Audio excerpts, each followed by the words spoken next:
بسم اللہ الرحمن الرحیم الصلاۃ والسلام علیک یا رسول اللہ وعلی آلک و اصحابک یا حبیب اللہ۔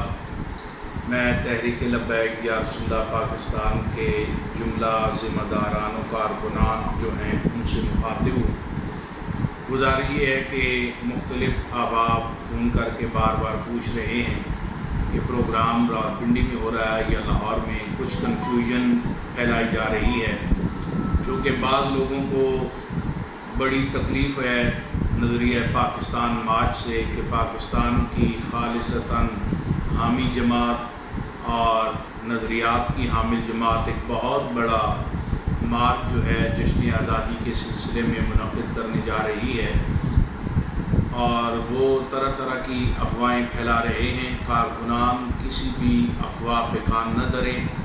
انشاءاللہ نظریہ پاکستان مارچ پاکستان کے جشن آزادی کی خوشی میں لیاقت باغ سے 4 بجے اپنے وقت کے مطابق اپنے امیر محترم صاحبزادہ حافظ سعد حسین رضوی دامت برکاتہ العالیہ کی قیادت میں روانہ ہوگا۔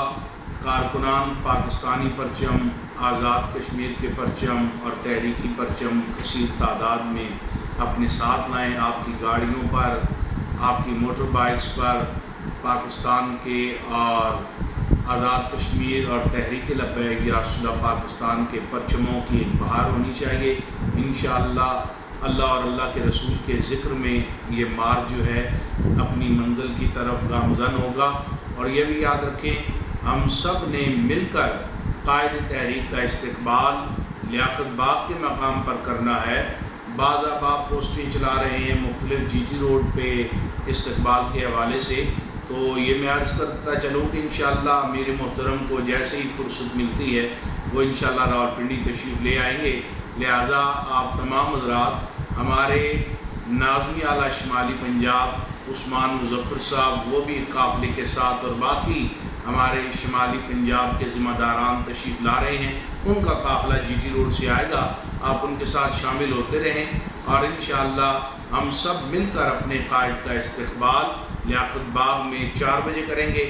تمام احباب سے گزارش ہے کہ وہ 3:30 بجے تک لیاقت باغ ضرور پہنچ جائیں تاکہ قائد محترم کا شاندار استقبال کیا جا سکے اور نظریہ پاکستان مارچ اپنے وقت کے مطابق اس کا آغاز ہو سکے۔ تاجدار ختم نبوت زندہ باد، زندہ باد، زندہ باد۔